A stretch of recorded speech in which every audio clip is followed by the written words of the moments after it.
Les us et coutumes de l'île Maurice. Première partie.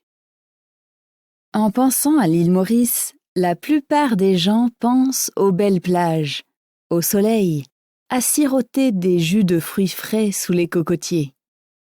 Mais que sait-on des coutumes et des usages de cette île, dont la plus grande ville, Port-Louis, compte environ 150 000 habitants? Voici une île vraiment intéressante dont la population se constitue d'immigrés venus de France, d'Angleterre, d'Afrique, de Chine et d'Inde. Une population donc réellement diverse, ce qui se reflète dans les traditions de cette île. L'harmonie raciale y règne, même si les différentes races s'entremêlent rarement. Philippe Mercier et sa femme Aurélie, Français qui habitent là-bas depuis 20 ans, sont là pour nous en parler un peu plus. Philippe, c'est le français la langue officielle de l'île Maurice, non?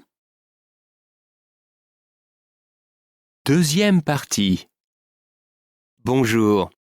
Alors, bien que les Mauriciens parlent souvent le français en public, il n'y a aucune langue dite officielle, c'est-à-dire que le créole est la langue maternelle de bon nombre de Mauriciens. L'anglais, la langue administrative, et le français, la langue dont on se sert dans le domaine des affaires, dans les journaux et en public.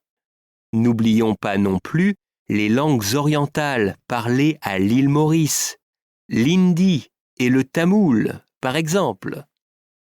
Et quant à la religion, beaucoup de personnes croient, à tort, que la plupart des Mauriciens sont catholiques. Mais non, pas du tout.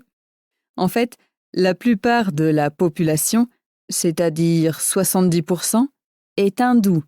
Et il y a une minorité de catholiques, de musulmans, de protestants et de bouddhistes.